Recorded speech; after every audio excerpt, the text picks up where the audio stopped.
pasado, el mensaje de hoy y aún lo de la otra semana tiene que ver, un solo mensaje dividido en tres. La semana pasada estudiamos qué es la presencia de Dios, la presencia de Dios, que los beneficios de estar en su presencia. Pero usted me va a ayudar, hermano, si no lo vamos a volver a repetir lo de la semana pasada. ¿Le parece?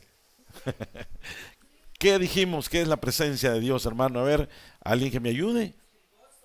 Muy bien, la presencia de Dios nos da gozo. Mi hermana, sí, muy bien. La presencia de Dios nos da reposo, descanso. Porque decía, el primer punto decía, hermanos, en tu presencia hay plenitud de gozo. ¿Cómo no vamos a necesitar estar en su presencia? Segundo, lo que decía mi hermana es que hay reposo. Mi presencia irá contigo y te daré descanso. ¿Qué más? ¿Qué más es la presencia de Dios? Nos da paz. ¿Cuál fue el versículo de la paz, hermano? Nos da paz, nos ministra paz, nos llena paz. La presencia de Dios. Mire, hermano, ¿quién no va a querer estar en la presencia de Dios? El problema es que no la hemos descubierto. Y creemos que ser cristiano es solamente una vida religiosa, una vida de ir a la iglesia y luchar todos los días como lucha toda la gente. Pero ser hijo de Dios, hermano, representa estar en su presencia. Y como cantamos todos ese coro, su presencia es el cielo. Es como estar en el cielo, hermano. La presencia de Dios es que Dios está presente. Allí está el Señor, hermano, en todo lo que nosotros hacemos. En todo lo que nosotros hacemos tratamos de honrar al Señor. Ahora vamos a estudiar un poquito la palabra. Y como Satanás, hermano, sabe que la presencia de Dios es victoria para un hijo de Dios, él trata de robar la presencia de Dios de nosotros. O más bien dicho, que nosotros nos apartemos de la presencia, que la presencia de Dios se pierda. La presencia de Dios es la gloria de Dios, hermano, en nosotros. Porque el apóstol Pedro dice, Cristo en vosotros, la esperanza de gloria. Cristo en nosotros. Si Cristo está en nosotros, hay una esperanza de gloria. Hay una gloria de Dios que se mueve dentro de nosotros. Eso lo sabe Satanás, y lo que hace el enemigo es tratar de robarnos, hermanos, el gozo de la presencia del Señor. Por eso decía el salmista David, hermano, cuando él le pedía al Señor, no quites de mí tu santa presencia. Vuélveme el gozo de tu salvación, porque sin el gozo de tu salvación soy débil. Sin el gozo del Señor somos débiles, hermanos. Sin el gozo del Señor estamos muertos. Sin el gozo del Señor, hermano, el enemigo hace y deshace con nosotros. Por eso debemos de buscar la presencia de Dios. Y hoy vamos a platicar un poquito, hermanos, algo muy sencillo pero muy concreto. Es cómo se pierde la gloria de Dios. Cómo se pierde la gloria de Dios en una persona. Cómo se pierde la gloria de Dios en una iglesia. Cómo se pierde la gloria de Dios en una familia. Cómo se pierde la presencia de Dios. Cómo se perdió en Sansón.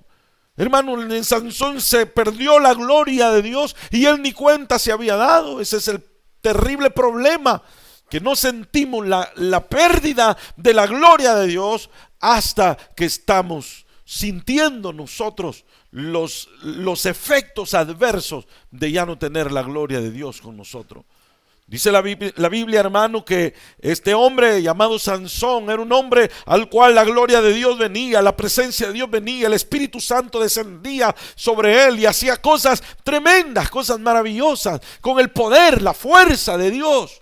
Pero llegó un momento en que Sansón ni siquiera se había dado cuenta que Dios ya no estaba con él. Eso es lo más triste que puede pasar, hermano.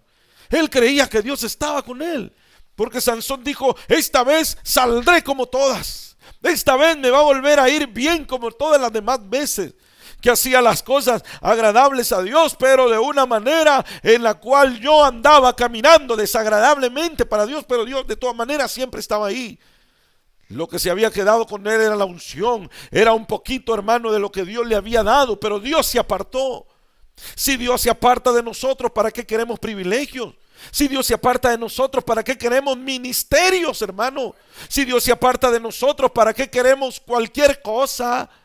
Si Dios no está con nosotros, Hermano, mire, si Dios con nosotros, ¿quién contra nosotros? Pero si Dios no está con nosotros, todos son contra nosotros, hermano. Por eso hoy vamos a platicar esto muy serio, muy fuerte, muy delicado, porque habla de cómo se pierde la gloria de Dios. No sé si usted está interesado en conocer esto, porque puede ser que el enemigo, hermano, esté ya trabajando en esa área en nosotros, pero si nosotros lo detectamos a tiempo, podemos salir de adelante al enemigo nosotros.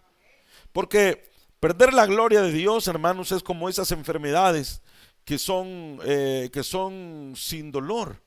Son enfermedades que están ahí, la gente no sabe que la padece, no sabe que están ahí, no hubieron síntomas, no hay cosas adversas en la parte física, la gente no sabe y anda cargando ya una enfermedad, y el problema que el tiempo y el estilo de vida que lleva van empeorando esa condición.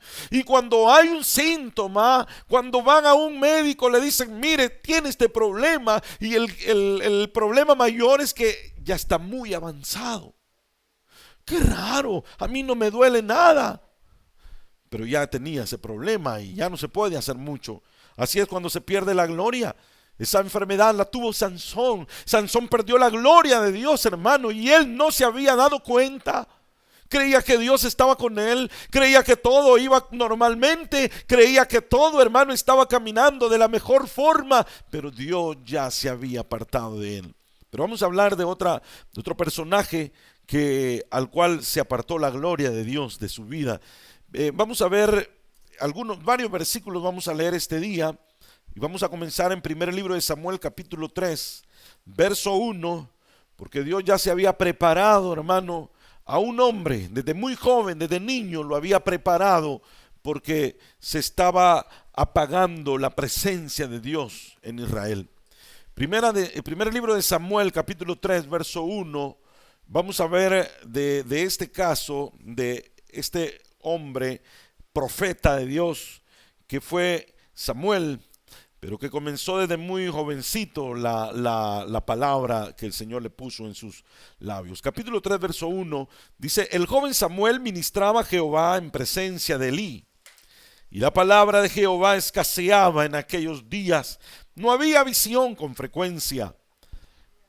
Y el verso 13, vamos a leer en el 13, llevo algunos versículos salteados, hermano, porque no lo vamos a ver todo.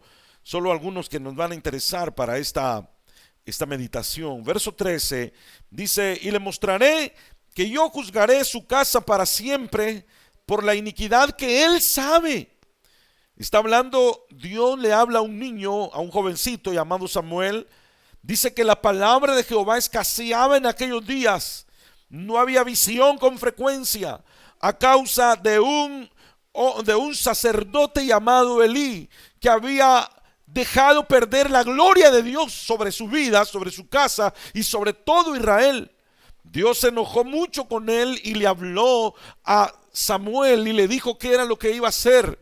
Y le dijo, le mostraré que yo juzgaré su casa para siempre por la iniquidad que él ya sabe. Él sabe lo que está haciendo, él sabe lo que tiene, él sabe lo que tiene que entregar, él sabe lo que tuvo que cambiar, pero nunca lo quiso hacer. Mire qué palabras tan duras le dice Dios a Samuel para que se las diga a Elí. Le dijo, le mostraré, yo le voy a mostrar que yo voy a juzgar su casa para siempre. Va a haber juicio en su casa para siempre por la iniquidad que él ya lo sabe. Él ya sabe por qué lo voy a castigar. Cuando Dios trata a alguien, hermano, uno no tiene que preguntar, Señor, ¿por qué? Mire, hermano, si uno tiene que ir inmediatamente a averiguar, a indagar por qué. La respuesta está en su corazón. La respuesta está en su vida. No la busque afuera. No ande preguntando qué dice el Señor. No ande preguntando, ¿estaré bien o estaré mal? ¿Aquel pecado será que Dios está molesto por eso? La palabra de Dios lo dice claramente. Dice la Escritura, le mostraré las cosas que yo haré por él, por la iniquidad que él sabe. Él sabe. Era el sacerdote. Dice, porque sus hijos han blasfemado a Dios y él no los ha estorbado. Qué terrible, hermano. Mire cómo estaba el sacerdote. Verso 18. Y Samuel se lo manifestó todo sin encubrirle nada. Qué duro fue, hermano. ¿Se recuerda cómo comenzó todo eso? Cuando Dios llegó al niño llamado Samuel, le decía: Samuel, Samuel. Y el niño no entendía, nunca había oído la voz de Dios. Se levantaba, iba corriendo donde el sacerdote le decía: heme aquí, ¿para qué me llamaste? El sacerdote le decía: no, yo no te he llamado, vuelve a tu aposento y vuelve a dormir. El niño iba muy mandado, se acostaba, volvía a dormir y Dios le volvía a hablar: Samuel, Samuel. Él en su inocencia, en su ingenuidad, se levantaba, corría nuevamente al sacerdote y le decía: ¿para qué me llamaste? El sacerdote le decía: no, yo no te he llamado, vuelve y acuéstate. El niño fue a la tercera vez, se levantó y le dijo: ¿me ha llamado otra vez? Que sí me ha llamado. Pero como Elí conocía cómo actuaba Dios, le dijo: ve, y cuando vuelva a oír esas palabras, dime: heme aquí. Y Samuel, hermano, escuchó la voz y Dios empezó a decirle, y eso le quedó impregnado a Elí. Él se quedó abatido, afligido seguramente, y le preguntó a la mañana siguiente, le dijo al niño: dime todo lo que te ha dicho, por favor, no me escondas nada. Porque si Dios ya no le hablaba al sacerdote, había un problema, porque Dios le estaba hablando a un niño que se quedaba dormido, hermano, en la presencia de Dios. Se quedaba dormido en el arca, ahí cerca del arca del pacto, mientras un viejo dormía en su aposento tranquilamente. Dios le va a hablar a aquellos que buscan, hermano, su gloria, que buscan su presencia. A eso les va a hablar el Señor. Y dice la palabra que Samuel se lo manifestó todo sin encubrirle nada. Entonces Elí dijo: Jehová es.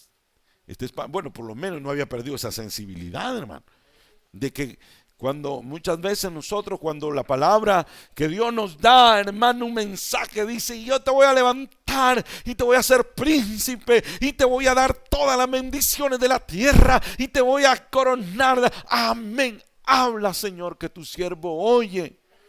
Pero cuando el Señor empieza a hablarnos, hermano, y nos cuadra y nos habla como le habló a Job: ya hablaste mucho, Job, ahora siéntate como un varón y yo hablaré y tú te quedarás callado y yo te diré todas las cosas.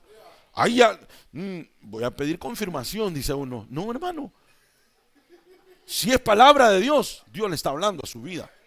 Si el Señor en una palabra le dice: cambie de actitud, no espere que Dios se lo diga por medio de un sueño. El pastor tiene razón, cambia de actitud. No, Señor, la palabra de Dios es viva, eficaz, cortante, como espada de dos filos, penetra hasta partir el alma y el espíritu y discierne tus pensamientos, tus intenciones. Dios lo discierne a través de esta palabra.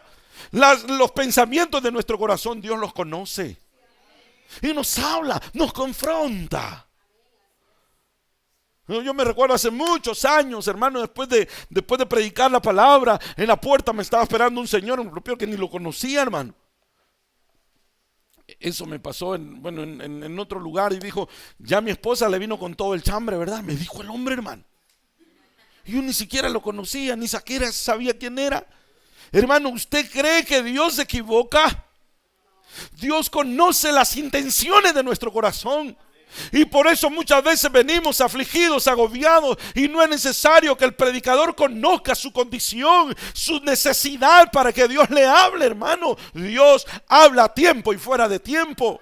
Dios habla en todo momento, en todo lugar, en toda época y en cualquier condición. Nos da una palabra de consuelo, una palabra que restaura, una palabra que levanta, o una palabra también que nos pega en una mejilla y nos da de regreso en la otra, hermano, para que entendamos que Dios nos está hablando de alguna manera o de otra. Dios es fiel y sabe cuál es la necesidad que nosotros hemos traído a su casa cada día. Entonces dice: Jehová es. Ese que te ha hablado que me va a juzgar la iniquidad es Jehová. En otro hubiera dicho: ay, muchacho, no sabes ni lo que estás haciendo, estás ofendiéndome a mí, soy el sacerdote y tú te atreves a decirme que Dios me va a juzgar. Pero por lo menos Elí era sencillo y le dijo: Jehová es, Jehová te habló. Porque de todas maneras él conocía su condición, hermano. Él sabía quién era y qué era lo que estaba haciendo. En el verso 4, ahora vamos a pasar al 4:1, hermanos, capítulo 4, verso 1, siempre Samuel. Dice: por aquel tiempo salió Israel a encontrar en batalla a los filisteos y acampó junto a Ben-Ezer. Y los filisteos acamparon en Afec. Y los filisteos presentaron batalla a Israel, y tramándose el combate, quiere decir que se complicó el combate, Israel fue vencido delante de los filisteos, los cuales hirieron en la batalla en el campo como 4,000 hombres. Cuando volvió el pueblo al campamento, los ancianos de Israel dijeron: ¿por qué nos ha herido hoy Jehová? ¿Por qué Dios nos ha hecho esto? ¿Por qué me pasa esto? ¿Por qué me pasa aquello? Dice que, hermano, Dios los había dejado por su desobediencia, su incredulidad, los había abandonado frente a las manos de los filisteos. Entonces estos preguntaron: ¿por qué Jehová nos ha hecho esto? Traigamos a nosotros de Silo el arca del pacto de Jehová. Lo primero que pensaron: es que no trajimos el arca del pacto, la hemos abandonado, la dejamos allá, traigámosla acá y Dios nos va a dar la victoria nuevamente. Se habían acostumbrado a una manera, a una forma, hermano, muy práctica de que Dios les diera la victoria, y para ellos el arca del pacto era ahora como un amuleto de la suerte. El arca del pacto, la presencia de Dios, la Biblia, hermano, no es un amuleto de la suerte. Los versículos que están en la Biblia no le van a servir jamás, a menos que los pongamos por obra o creamos lo que está ahí escrito. Porque para que la palabra de Dios se haga viva y eficaz, no hace falta que usted duerma debajo de su almohada su Biblia en el Salmo 91 abierto y eso le va a dar paz. No, le va a dar paz si eso se lo mete a su corazón, no lo mete debajo de la almohada. No le va a hacer prosperar el Señor si el billete lo mete en medio de la Biblia, como hacen algunas personas para que les prospere. No, la Biblia no es amuleto de la suerte. La palabra de Dios es viva, es eficaz, se hace viva cuando está dentro de nosotros y no en otro lado, hermano. Tiene que estar dentro de nosotros. Dice la palabra del Señor que ellos dijeron: traigamos el arca del pacto para que viniendo entre nosotros nos salve de la mano de nuestros enemigos. Que ella venga, la presencia de Dios venga. El arca del pacto, recuerde que la transportaban en una caja, hermano.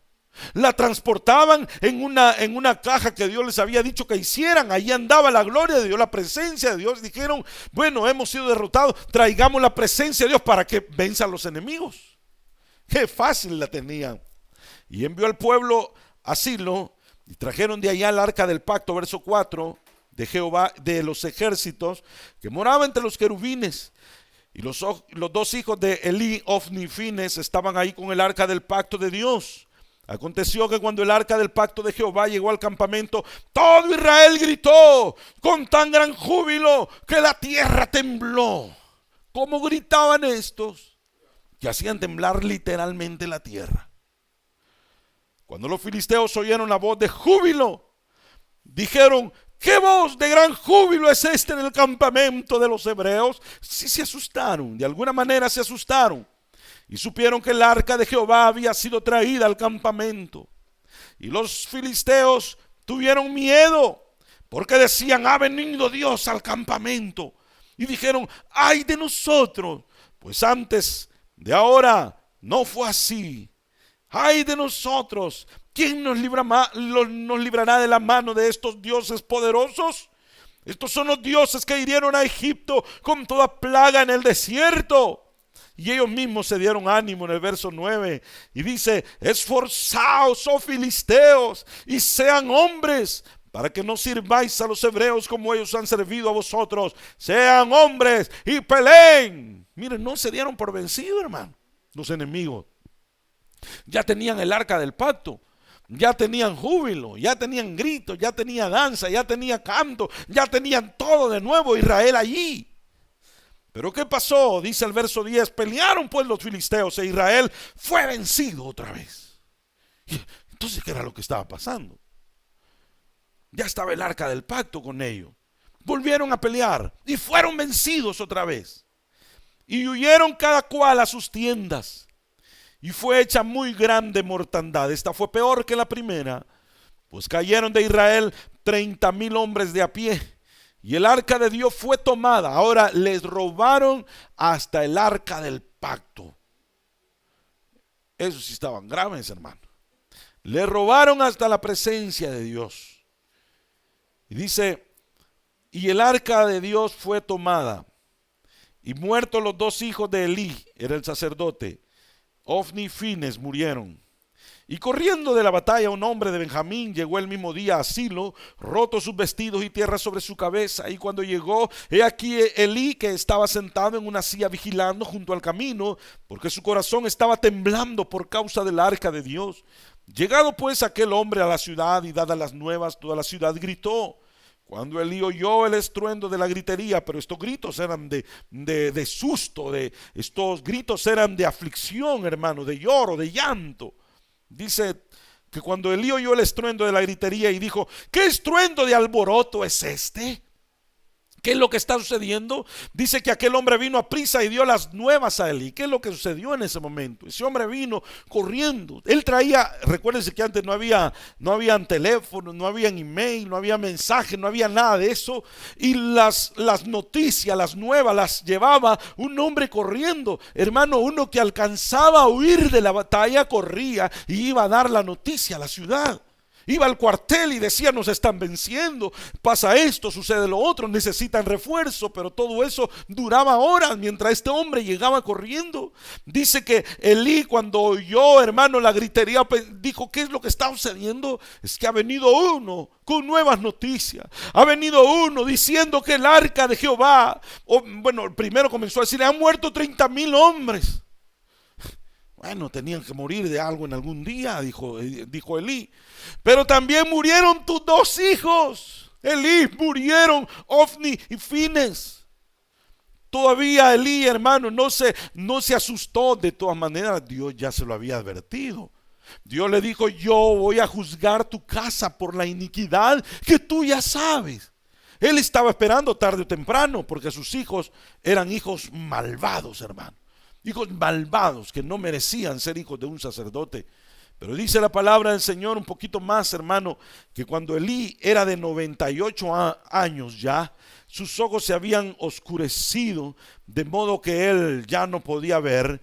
Dijo pues, ¿qué es lo que ha sucedido? Y este hombre que habló de la batalla, que llegó de la batalla, le respondió en el verso 17, Israel huyó delante de los filisteos y también fue hecha gran mortandad en el pueblo. Pero también tus dos hijos, Fines y Ofni, murieron y el arca de Dios ha sido tomada. Una terrible responsabilidad para el sacerdote, que le dijeran el arca del pacto fue robada, fue secuestrada, fue capturada.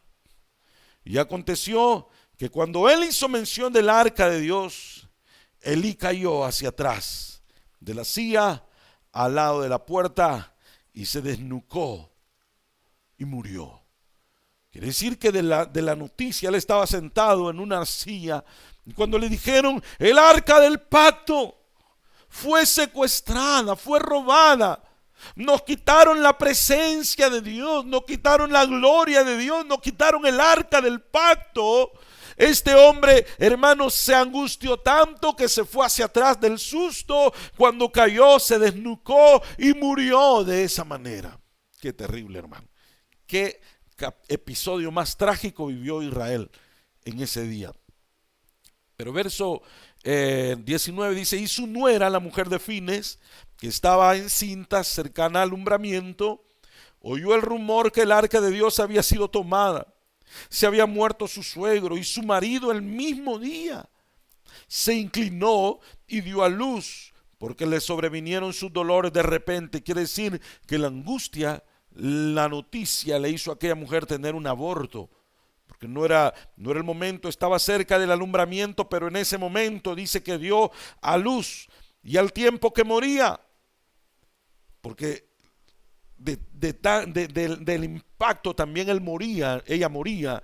Le decían las que estaban junto a ella, no tengas temor, porque ha dado a luz un hijo. Mas ella no respondió, ni se dio por enterada.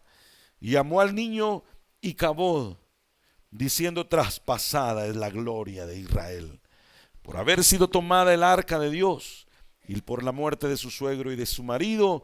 Dijo pues: traspasada es la gloria de Israel, porque ha sido tomada el arca de Dios. Hermano, qué capítulo más terrible, qué episodio más espeluznante el que estaba viviendo Israel en ese día. Murió el sacerdote, murieron los dos hijos del sacerdote, murieron 30,000 hombres en la batalla. Y ese mismo día se roban, hermano, el arca del pacto a los filisteos. Ahora bien, en ese momento nacía un niño, y al niño le pusieron el nombre de la desgracia, porque le pusieron Icabod. Oiga bien ese nombre, Icabod. Nunca le vaya a poner ni a una mascota Icabod, hermano, porque Icabod quiere decir: perdida es la presencia de Dios. Icabod quiere decir: la gloria de Dios ha sido despojada de su pueblo. Así le pusieron a ese niño. Yo no sé cómo le fue a ese niño de mayor, no creo que le haya ido muy bien, porque él era la bandera de la desgracia. Él era la bandera, hermano, de lo peor que le puede pasar a un ser humano, de lo peor que le puede pasar a una familia, de lo peor que le puede pasar a una iglesia: que la presencia de Dios se vaya de él. Es la muerte. Mire, hermano, si la presencia de Dios, como cantábamos, es el cielo, la falta de la presencia de Dios, ¿qué sería? Ayúdeme.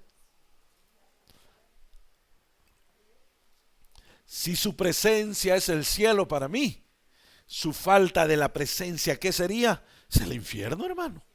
No me va a decir que el purgatorio. No, es el infierno.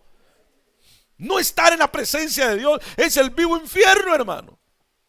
Y es lo que Israel estaba comenzando a vivir. Estaba próximo a ver los peores días de su existencia, sin la gloria de Jehová, sin la presencia de Dios. Habían venido tiempos en los cuales, hermano, Dios los corregía, Dios los trataba, Dios los llevaba, hermano, por tratos y por desiertos, pero el arca del pacto siempre estaba con ellos. Es diferente, hermano, padecer desierto, padecer tormentas, padecer, hermano, el fuego, padecer el horno, pero cuando la presencia de Dios está con uno, Dios es el que lo saca adelante. Pero es ser sometidos a un trato, a un desierto sin la presencia de Dios, es la muerte, es el infierno, es el acabose para cualquiera, hermano. Porque aquellos 3 varones fueron metidos al horno de fuego, pero decían los que lo vieron: si solo 3 metimos, porque vemos 4 adentro, 4 seres. Solo que el cuarto es semejante a los dioses, es semejante a Dios. Ese cuarto no es cualquier hombre, es porque ahí estaba la presencia de Dios. Y la palabra del Señor dice que aunque pases por el fuego, no te quemarás, y si pasas por las aguas, no te ahogarás, porque yo estaré contigo. Y si Dios está con nosotros, hermano, podemos estar en valle de sombra y de muerte, pero si Él está con nosotros, la muerte no será sobre nosotros. Pero ¿qué tal cuando no está la gloria de Dios y la presencia de Dios en nosotros? Eso es lo peor, eso es lo más trágico. Eso es, hermano, el acabose para cualquiera. Ese es un suicidio espiritual, perder o descuidar la presencia de Dios. No descuidemos la presencia de Dios. La presencia de Dios se pierde fácilmente. Y la pérdida de la presencia de Dios la podemos ver, hermano, a través de este relato que hemos visto. En primer lugar, se permite que la presencia o la palabra escasee en nuestras vidas. Se recuerda que dice que Samuel, cuando Dios lo levantó, porque Dios ya tenía preparado un hombre diferente a aquel sacerdote, tenía a Samuel cuando Elí estaba ya en decadencia. Dios ya se había preparado un hombre que iba a ser conforme, hermano, a lo que él dijera. Era Samuel. Y en los días de Samuel, en el primer versículo que leímos, dice la palabra de Dios que la palabra de Dios escaseaba en aquellos días. La palabra de Dios escaseaba en esos días. Veamos el versículo literalmente. Primero de Samuel capítulo 3 verso 1, por favor, hermano. Mire lo que dice primero de Samuel capítulo 3 verso 1. El joven Samuel ministraba a Jehová en presencia de Elí, Y la palabra de Jehová escaseaba en aquellos días. ¿Por qué escaseaba la palabra de Dios? Porque la gente ya no tenía interés. Dios, ¿para qué va a hablar cuando ya la gente no tiene interés, hermano?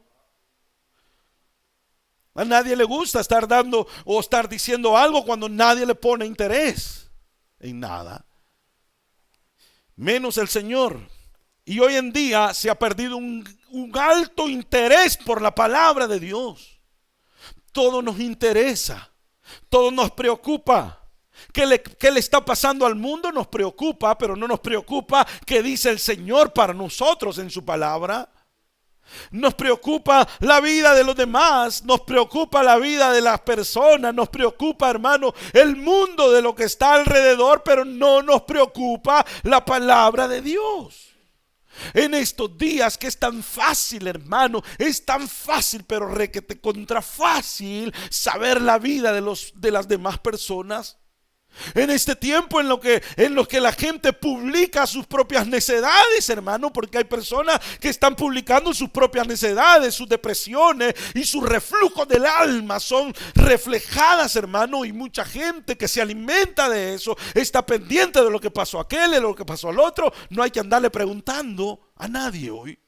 Hoy está a la altura de la palma de una mano el saber la vida y milagros de la gente, pero no la vida y milagros de nuestro Señor Jesucristo, que es vida para nosotros. ¿Es dura la palabra de Dios? Sí, es dura. Es clara la palabra de Dios, es clara para nosotros, pero dice que la palabra de Dios escaseaba en aquellos días. No permitamos que la palabra de Dios escasee en nuestros días, hermano. Nuestro primer interés debe de estar: ¿qué es lo que el Señor dice para mí? ¿Qué es lo que el Señor tiene para mí?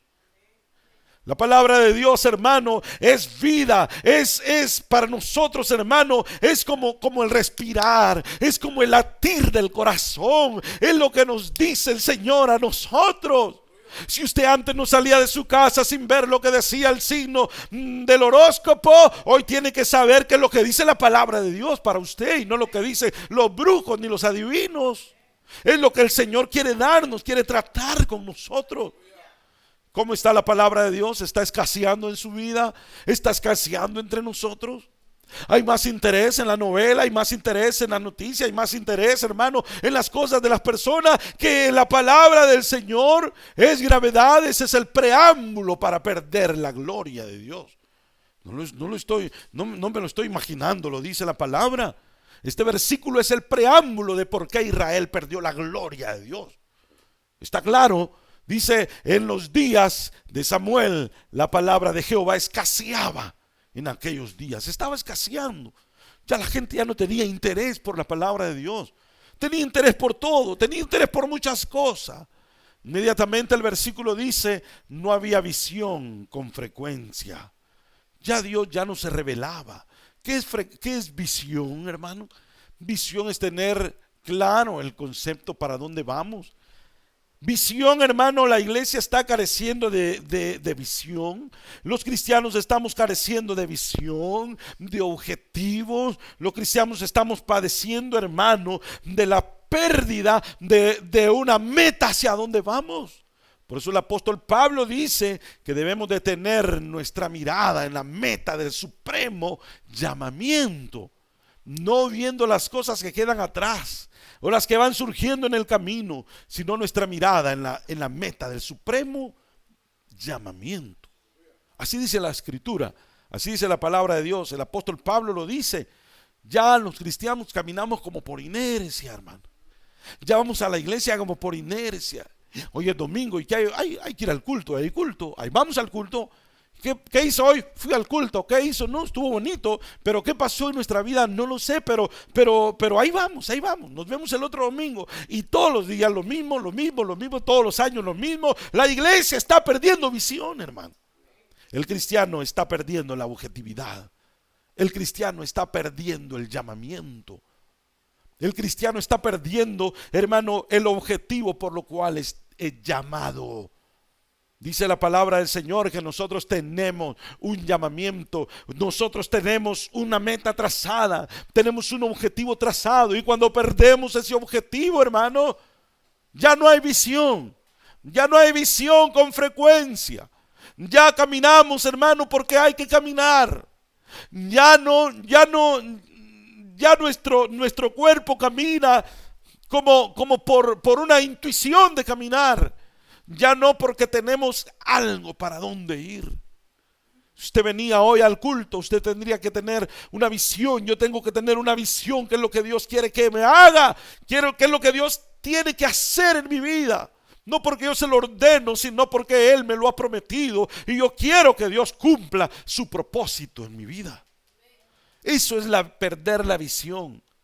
Dice también, hermano, la palabra del Señor en el capítulo de Samuel, en el verso 3, 22. Primero de Samuel 3, 22. Mire lo que dice en este versículo 22, hermano.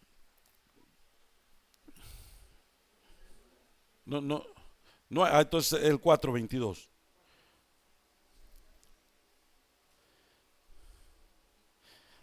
Dice: traspasada es la gloria de Israel, porque ha sido tomada el arca de Dios. Fue tomada el arca. Fue, hermano, despojado Israel. Israel fue despojado del arca, lo único que tenían.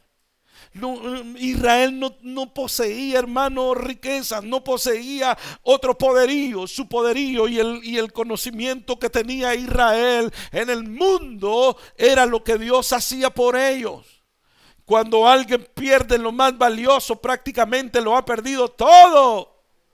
Cuando un país pierde lo más importante, su rubro de la economía más importante, ese país está condenado a la quiebra.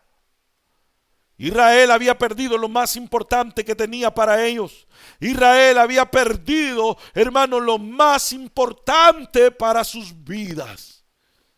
Y esa era la gloria de Dios. Había perdido el mayor rubro. Pero veamos en este caso, dice veamos en Samuel capítulo 2, por favor, Samuel capítulo 2, en el versículo 20, veamos otra situación en la que había caído Israel. Primero, se había permitido que la palabra de Dios escaseara. Eso es un lujo que no nos podemos dar nosotros, que la palabra de Dios escasee en nosotros. Si la palabra de Dios no está abundante en nosotros, ¿qué vamos a hablar? Si la palabra de Dios para un servidor no está abundante en ellos, ¿cómo van a servir al que no conocen? Si la palabra de Dios no abunda en la vida de un servidor, en la alabanza, en la vida de un músico, ¿qué van a dar? No tiene nada que dar, está seco. Está, hermano, está asfixiado. Por eso dice la Escritura que la palabra de Dios abunde en vosotros, cantando con himnos, salmos y cánticos espirituales. Porque tiene que abundar la palabra de Dios. Porque de la abundancia del corazón habla la boca. Cuando no hay abundancia de palabra, o cuando no hay abundancia de palabra de Dios en nosotros, respondemos como el viejo hombre responde, hermano. Pero cuando la palabra de Dios abunda, y lo primero que se le viene a usted no es lo que la mente o el viejo hombre tiene ahí en reserva, tiene en recámara, sino es lo que la palabra de Dios le brota a su vida. Que lo insultan, usted bendice, pero bendice de verdad, hermano.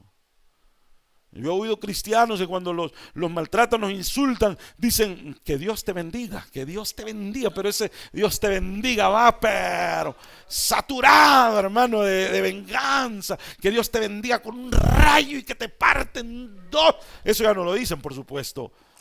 Pero cuando hay verdadera palabra, hermano, brota. Aunque uno quiera decir, mire, hermano, como aquel profeta. Un profeta llamado Balaam fue comprado con dinero, fue conquistado por el dinero.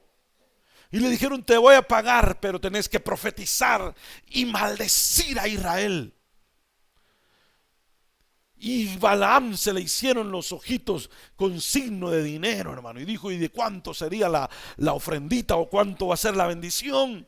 Y la bendición que le prometieron, la ofrenda que le prometieron, no era nada despreciable. Y dijo: si es por esa bendición, yo maldigo todo lo que tenga que maldecir. Y Balaam se para frente al monte para maldecir a Israel. Y cuando Balaam empieza a maldecir y todo lo que llevaba en su cabeza, Dios le hizo brotar lo que primero le había metido en su corazón. Y él, en vez de decir: Israel, serás maldecida de hoy en adelante, tus huertos nunca fructificarán, tus enfermedades abundarán, las palabras le salían al contrario, hermano. Porque Balaam se para y le comenzó a decir a Israel: Israel, tu tierra será tierra de bendición, tu huerto siempre fructificarán, tus hijos serían. Empieza a decirle. Y Balac estaba: ¿qué pasó? ¿Qué pasó? Estás diciendo lo contrario. No te voy a pagar. Le enseñaba las bolsas de dinero. Estas no te las doy. Estás diciendo lo contrario. Te lo aseguro, quiero maldecir a Israel, mas no puedo, porque cuando yo abro mi boca con palabras de maldición, hay una fuerza sobrenatural que me hace dar palabra de bendición. Usted no sabe cuántas veces el diablo lo ha querido maldecir, pero el Señor ha transformado esa maldición en bendición, y sobreabundan las bendiciones en nosotros, porque así dice la palabra de Dios: bendiciendo te bendeciré. Por eso, cuando hay palabra de Dios, usted bendice. Bendice, usted de bendición donde quiera que va, hermano. Donde quiera que entra, usted de bendición. Cuando usted llega a un lugar, hermano, a un restaurante, aunque esté solo, hermano, ya casi lo cierran, y usted entra y empieza a llenarse, es que usted anda la bendición del Señor. Las bendiciones lo siguen a usted, las bendiciones van detrás de usted donde quiera que vaya, hermano. Por eso, hermano, cuando la gloria de Dios está en una persona, se manifiesta alrededor de lo que está haciendo. Pero eso ya no sucedía en Israel. Israel había perdido la visión, había perdido, hermano, la gloria de Dios, había perdido todo, se había perdido la palabra, ya no abundaba la palabra de Dios en ellos. Pero dice, mire lo que dice este versículo: y Elí bendijo a Elcana, su mujer. Veamos el verso 22, por favor, el verso 22. Mire lo que dice: pero Elí era muy viejo, habla otra vez, y oía de todo lo que sus hijos hacían con todo Israel. Sus hijos, los futuros sacerdotes de Israel. Dice: y cómo dormían con las mujeres que velaban a la puerta del tabernáculo de reunión. Verso 23. Y les dijo: ¿por qué hacéis estas cosas semejantes? Su padre mandó a llamar a sus hijos. Dice que la gente le llegaba a decir lo que los hijos estaban haciendo. Al tabernáculo, hermano, llegaban a hacer las cosas más terribles, donde estaba la presencia y la gloria de Jehová. No les interesaba eso a estos dos muchachos. Creían que por ser los hijos del líder principal, del sacerdote, ellos tenían licencia para pecar. De todas maneras, su padre era el jefe, su padre era el sacerdote, y siempre iban a estar cubiertos. Pero Dios ya había empezado a despojarlos de su gloria y de su presencia. Su padre le llamaba la atención y decía: ¿por qué hacéis estas cosas semejantes? Porque yo oigo de todo este pueblo vuestros malos procederes. ¿Por qué le estoy oyendo del pueblo estos malos procederes de ustedes? No tengo tiempo de andarlos investigando, pero la gente dice y dice. Mira el versículo 25, lo que dice: si pecare el hombre contra el hombre, los jueces lo juzgarán, mas si alguno pecare contra Jehová, ¿quién rogará por él? Pero ellos no oyeron la voz de su padre, porque Jehová había resuelto hacerlos morir. Cuando Dios abandona a una persona, hermano, le quita toda la inteligencia. Ya no oye consejo, ya no oye palabra, y aunque se le diga, él ya no quiere oír, porque Dios ya está resuelto en su determinación. Por eso, hijos que están aquí, jóvenes que están acá, cuando ustedes ya no sientan la atracción por el consejo, bueno, nunca van a sentir la atracción por el consejo, eso yo lo sé. Nunca van a decir: padre, si yo estoy fallando, corrígeme, demuéstrame que me amas y dame un par de buenas consejos. para que yo cambie de actitud. Yo sé que eso nunca va a pasar, pero cuando ya ni el consejo ni la reprensión nos cambia, a mí me suena como que Dios ya ha hecho resuelto una determinación. Porque la Biblia dice que ellos no oyeron la voz de su padre porque el Señor, de todas maneras, Dios les quitó la inteligencia para que ya no oyeran, porque Dios los había resuelto hacerlos morir. Qué triste, qué terrible, muy lamentable la situación de estos muchachos. El verso siguiente, verso 26, miremos lo que dice. Y el joven Samuel iba creciendo y era acepto delante de Dios y delante de los hombres, totalmente diferente a los hijos de Elí.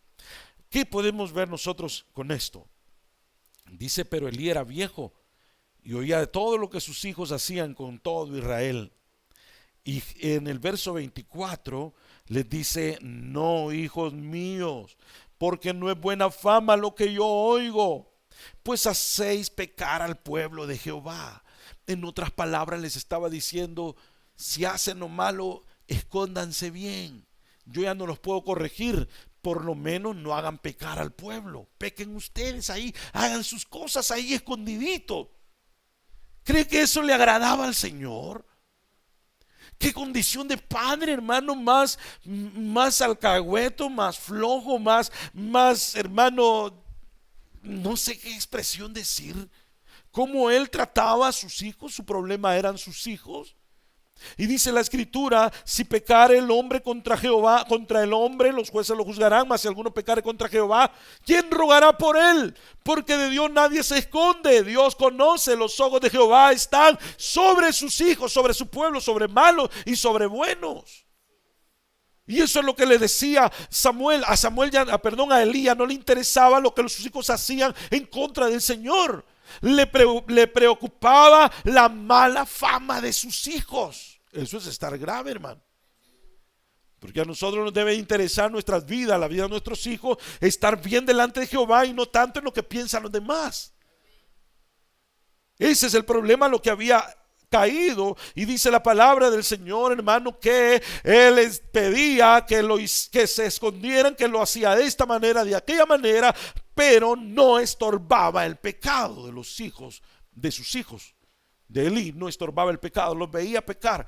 Y él dice, ni modo, ya están grandes, ya que hagan ellos lo que quieran, la determinación, yo estoy viejo. No les estorbaban el pecado. Y eso fue un preámbulo para que la gloria de Jehová se perdiera. Padres de familia, tenemos que aprender a estorbar el pecado de los hijos. ¿Me está oyendo, hermano?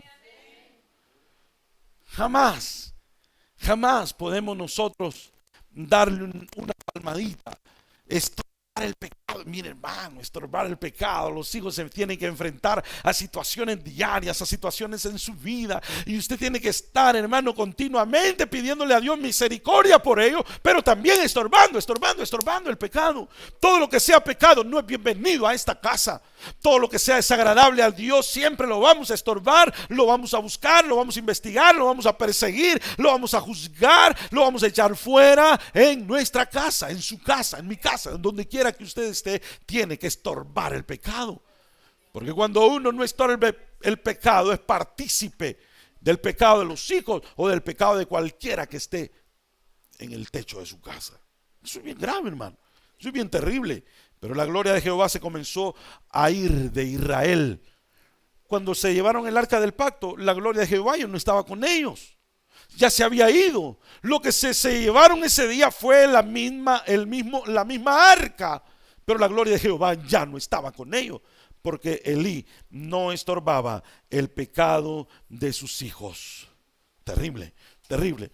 Pero dice un poquito más la palabra del Señor, que cuando ellos tuvieron el primer encuentro, el primer problema, ellos dijeron, traigamos el arca del pacto de Jehová nuevamente y así Dios nos dará la victoria. Y llevaron el arca, la pusieron ahí, pelearon y volvieron, hermano, a caer. Y cuando llevaron el arca del pacto, cuando vieron aquel cofre ahí con ellos, empezaron a gritar, empezaron a danzar, empezaron a cantar, empezaron a hablar, empezaron a decir, hermano, de cosas, y que ahora sí, gritaron tanto que la tierra tembló. ¿Usted cree que fueron par de grititos por ahí, diciendo ajúa o algo por el estilo. No, hombre, tembló la tierra. Cuando Israel gritaba, las murallas de Jericó caían.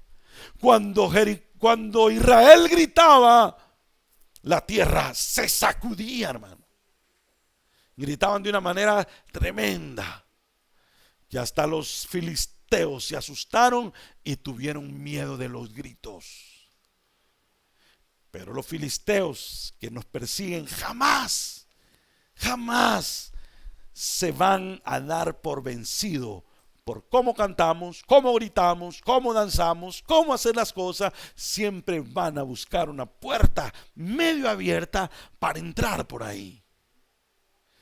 Dice la palabra de Dios que Israel gritó y se llenaron de valor y dijeron: ahora sí, porque la presencia de Dios, el arca del pacto está con nosotros y vamos a ir. Pero los filisteos se dieron ánimo. Los filisteos dijeron: no se amedrenten, peleen, sean hombres y vayan, no sean esclavos de los israelitas. Ustedes tienen que someterlos nuevamente a ellos. Se dieron ánimo y comenzaron a pelear. Y dice la palabra de Dios que mataron 30,000 personas, mataron a los hijos del sacerdote y se robaron el arca del pacto. ¿Qué pasó? ¿Qué sucedió ahí? En el capítulo 4, verso 5 de segundo de Samuel. ¿Qué es lo que sucedió ahí? ¿Qué es lo que podemos ver bíblicamente? Hermano, está un apoyo, una realidad en esto. Dice la palabra, los hijos, pues, no creo que estamos en el capítulo 3, verso 5, hermano. Perdón, 3, 5. Pero estamos en primer libro de Samuel. 4:5, sí es el 4:5. Miren lo que dice: aconteció que cuando el arca del pacto de Jehová llegó al campamento, todo Israel gritó con tan júbilo que parecía verdad. Lo que tenían allí era el cofre, pero la gloria de Dios ya no estaba con ellos. Porque cuando la gloria de Dios está en un lugar, no hay derrotas. Cuando la gloria de Dios está en un lugar, no hay desánimo, no hay fracaso. Cuando la gloria de Jehová está en un lugar, hay vida, hay victoria, hermano. Que la gente grite, que la gente dance como danzaban y gritaban en aquel tiempo, no es garantía que la gloria de Jehová estaba allí. Hoy en día que la gente llore, que la gente grite, que la gente dance, que cante, no es garantía que disfrutamos de la presencia de Dios manifestada en un lugar. Yo no estoy en contra de eso, lo creo, pero cuando es una alabanza genuina, la Biblia dice: mi copa está rebosando. Y cuando la copa de Dios está rebosando, es que se empieza a manifestarse la presencia de Dios. ¿Qué quiere decir eso? El libro de los Salmos: mi copa está rebosando. Es que como que en esta taza empecemos a derramar agua, se llena. Mientras el agua está dentro de la taza, usted no va a saber qué hay adentro. Pero si nos pasamos y es tanta el agua que está cayendo en esta casa, se empieza a caer, ¿no es cierto? Se empieza a ver. Eso es manifestar lo que estaba dentro, ya no está dentro, ahora está saliendo. Cuando el gozo del Señor, la presencia de Dios está en nosotros, y en nosotros el Señor nos empieza a llenar y empezamos a rebosar, empezamos a rebalsar. Quiere decir eso, nuestro gozo está rebalsando, que danzamos, que gritamos, que lloramos, que nos derramamos delante del Señor, que hay cambios genuinos en nosotros. Eso es lo que la gloria de Dios hace. Pero cuando tratamos de creer o de hacerlo externamente, cuando nosotros creemos que eso es externo, hermano, hay fracaso, hay derrota internamente. Eso no es garantía que la gloria de Dios esté en un lugar. Probablemente usted me está diciendo: hermano, pero eso es lo contrario de lo que yo creo, es lo contrario de lo que yo pienso. Lo lamento mucho, pero la Biblia dice que mi copa está rebosando. Eso quiere decir que rebalsa y ya se mira lo que hay dentro de usted. Cuando nosotros tratamos de hacer las obras del Espíritu en la carne, hermano, lo que estamos haciendo es una obra de teatro que tarde o temprano se termina el show. Tarde o temprano se va a terminar la obra de teatro. Pero cuando la gloria de Dios está en nosotros, hermano, eso continúa, continúa. Sea un día siguiente y usted quiere seguir continuando haciendo la obra de Dios, y el gozo del Señor es nuestra fuerza. No hay fracaso, no hay derrota. Es claro eso, es claro. No, hubo gritos, hubo danza, hubo júbilo, hubo baile, hubo de todo. La tierra tembló, pero Dios ya no estaba ahí. ¿Por qué? Porque habían hecho perder la gloria de Dios por falta de la palabra, por falta de visión, por no estorbar el pecado, que es lo que nosotros tenemos que empezar a hacer, hermano. Cuando usted quiere empezar a darle gloria a Dios, hermano, si su danza, si su júbilo, si su grito, si su gloria, hermano, que hay dentro es porque está explotando, bienvenido sea para su vida. Pero si lo hacemos por mantenernos en forma, por tener porque es un buen ejercicio, mejor vaya al gimnasio. Va a ser más provechoso. Pero cuando la gloria de Dios está en nosotros, nos hace saltar, nos hace gritar, cuando vemos la gloria de Dios en nosotros, ni le va a importar mire, hermano, puede ser que lo que estén tocando es renuévame, Señor. Usted siente, hermano, ganas de danzar. Usted no espera un ritmo apropiado para danzar. Usted va a entrar danzando, va a ser júbilo en su vida, y nadie le va a decir nada, porque hay algo en usted que nadie lo puede detener. Se recuerda de un paralítico que el Señor sanó a través de Pedro y Juan. Le dijeron: no tengo plata ni oro, pero lo que tengo te doy. Lo que tenemos te damos. En el nombre del Señor Jesucristo, levántate y anda. 38 años de estar tirado allá, sentado con las rodillas dobladas, con los pies paralizados. Este hombre se levanta, y en vez de salir a correr, a abrazar a su mamá, en vez de salir a correr a ver a los suyos y decirle: ya puedo caminar, entró saltando al templo, glorificando. No le importó, hermano, la rutina de la iglesia. No le importó que en ese momento estaban leyendo, o que en ese momento estaban haciendo esto o lo otro. Él entró danzando y glorificando el nombre del Señor, porque su corazón iba rebosando de alegría, rebalsando de gozo. Eso quiere decir rebosar. La alabanza de Dios tiene que rebosar, tiene que rebalsar en nosotros la gloria, para que nuestra alabanza llegue al trono de la gracia. Y para terminar, dice la escritura que en ese momento que la gloria de Dios se había ido, nació un niño, pobre niño.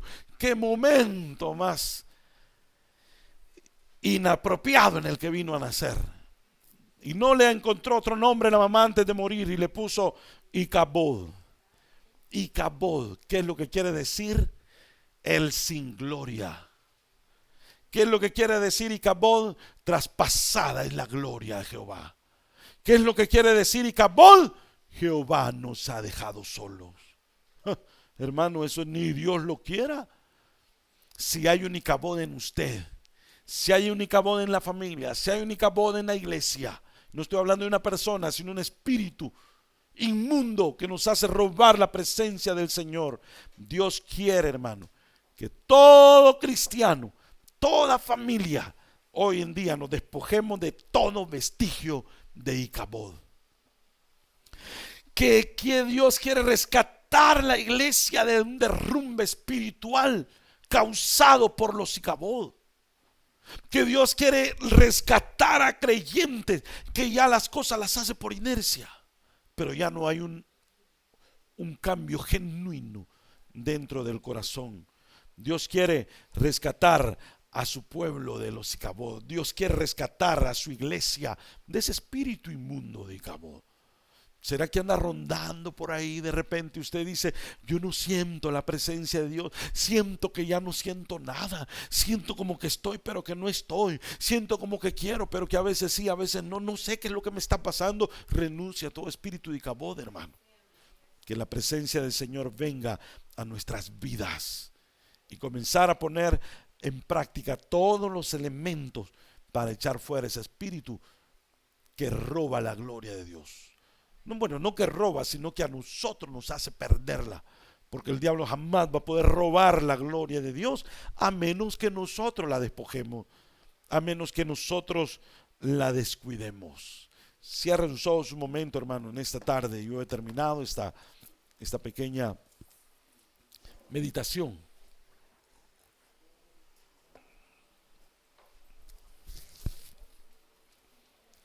Aleluya. Dios quiere restaurar, hermano, vidas, quiere restaurar corazones. Y si en algún momento hemos perdido esa identidad con el Señor, hoy, esta tarde, podemos recuperar lo que hemos perdido. Aleluya. Padre, en el nombre de Jesús, te suplicamos, Señor, perdónanos si hemos descuidado tu palabra. Perdónanos, Señor, si hemos dado prioridad a otras cosas más que tu palabra. Perdónanos, Padre, si hemos descuidado, Señor, tu presencia en nosotros. Perdónanos, Señor, si no hemos estorbado el pecado lo suficiente, Señor. Padre, perdónanos si hemos perdido la visión y el objetivo, porque el afán, la ansiedad nos ha consumido más de lo que nosotros necesitamos estar delante de ti. Ayúdanos, Señor. Ayúdanos, Señor. Padre, glorifícate, hermano. Necesitamos nosotros identifiquemos cuáles son los problemas o las circunstancias que tenemos que enfrentar. Identifiquemos nosotros si la gloria de Dios se está perdiendo o la hemos descuidado. Identifiquémoslo. Estamos a tiempo, estamos en un buen momento para pararnos y decir: Señor, aquí estamos delante de ti, oh Dios. Que tu misericordia, Señor, me ayude, sea fiel, Señor. Padre, derrámate, Señor, glorifícate, Señor. Yo te quiero pedir, Padre, en esta tarde, que tu presencia sea restaurada en nosotros, Señor. Vuelve el gozo de tu salvación, que un espíritu noble nos sustente, Señor. Aleluya. Pueden ponerse de pie un momento en esta tarde, hermano. Póngase de pie. Si usted necesita que la palabra, que la gloria de Jehová sea restaurada, si somos nosotros, hermano, sinceros y entendemos que es un tiempo crucial, que es, hermano, una llamada de atención de parte del Señor en esta tarde.